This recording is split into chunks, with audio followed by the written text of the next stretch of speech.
신외부감사법이 지난 2018년 11월 도입된 이후로 4년차가 됐습니다.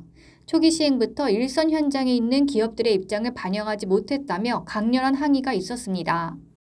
지금은 기업들이 어떻게 느끼고 있는지, 실제 외관법으로 인해 회계 투명성이나 건전성 면에서 높아졌는지 설문조사를 진행했습니다. 전체 답변은 246개사로 코스피 145개, 코스닥 97개, 비상장 중 외감 대상 기업이 4곳이 참여했습니다.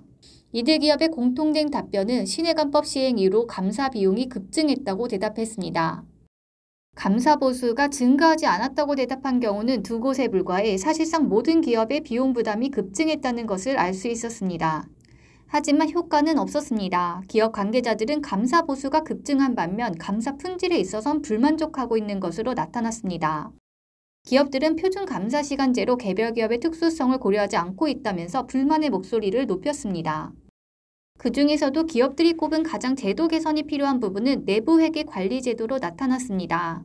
이 제도는 기업이 자체 회계 정보 생산 신뢰성을 확보하기 위해 내부적으로 설치하는 일련의 관리 시스템을 말합니다.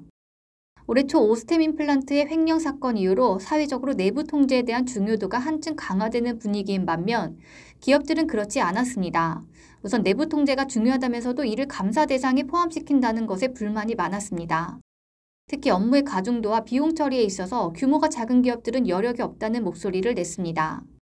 또 다른 문제로는 주기적 외부 감사인 지정제가 꼽혔습니다.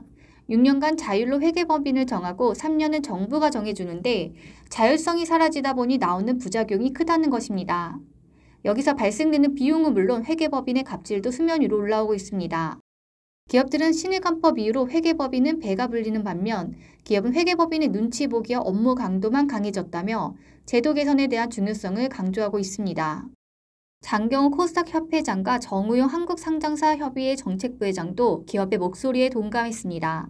장경호 코스닥 협회장은 회계 투명성의 주체는 기업이어야 하며 외부 감사 시장은 시장 원리에 의해 작동돼야 한다고 강조했습니다.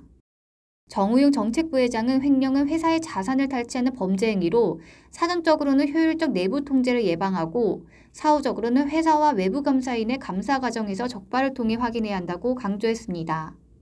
뉴스토마토 신송입니다.